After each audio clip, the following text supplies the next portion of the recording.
আবারও রংপুর রাইডার্সের কাছে হারল ফরচুন বরিশাল। আসরে এখন পর্যন্ত সবচেয়ে হাই ভোল্টেজ ম্যাচ দেখল বিপিএল। শেষ ওভারের উত্তেজনায় অধিনায়ক নুরুল হাসান সোহানের ব্যাটে বরিশালকে 3 উইকেটে হারালো রংপুর। বরিশালেতে 198 রানের টার্গেট শেষ বলে টপকে যায় রাইডাররা। শেষ ওভারে প্রয়োজন 26 রান। স্ট্রাইকে রংপুর ক্যাপ্টেন নুরুল হাসান সোহান। ক্যারিবিয়ান কাইল মায়ার্সের 6 বলে 3 ওভারে বাউন্ডারি, 3 বাউন্ডারি 26-এর জায়গায় 30। সোহানের ব্যাটে উড়ে গেল ফরচুন বরিশাল। টানা 6 ম্যাচে আনবিটেন রংপুর রাইডার্স। ঢাকা পর্বে দুই দলের প্রথম দেখায় রংপুরের কাছে হেরেছিল বরিশাল। ব্যক্তিগত পারফরম্যান্সের দিক দিয়ে এগিয়ে রাইডার্স তারকারা। তবে মিরপুরের হারের তিক্ততা ভুলে সিলেটে রংপুরের বিপক্ষে ঘুরে দাঁড়ানোর চেষ্টায় ছিল ফরচুন বরিশাল। তবে সে আশা শেষ পর্যন্ত পূরণ হয়নি তামিম শান্তদের। ওপেনিংয়ে তামিম শান্ত জুটিতে স্কোরবোর্ডে 81 রান তোলে বরিশাল। এই দুই ওপেনারকেই প্যাভিলিয়নের পথ দেখান কামরুল ইসলাম রাব্বি। দ্বিতীয় উইকেটে নামেন কাইল মায়ার্স।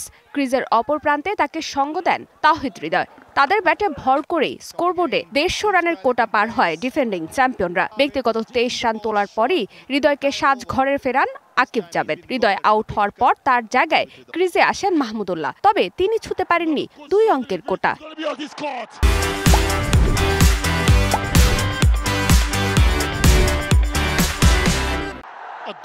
তবে ক্রিজের অপর প্রান্তে উইকেট আঁকড়ে থাকেন কাইল মায়ার্স। তার ব্যাটে ভর করেই বড় সংগ্রহ পায় বরিশাল। 29 বলে 61 রানে এক দুর্দান্ত ইনিংস খেলেন এই ব্যাটার। তাকে সঙ্গ দেন ফাহিম আশরাফ। মাত্র 6 বলে 20 রান করেন তিনি। শেষে 5 উইকেটে স্কোরবোর্ডে 197 রান তোলে বরিশাল।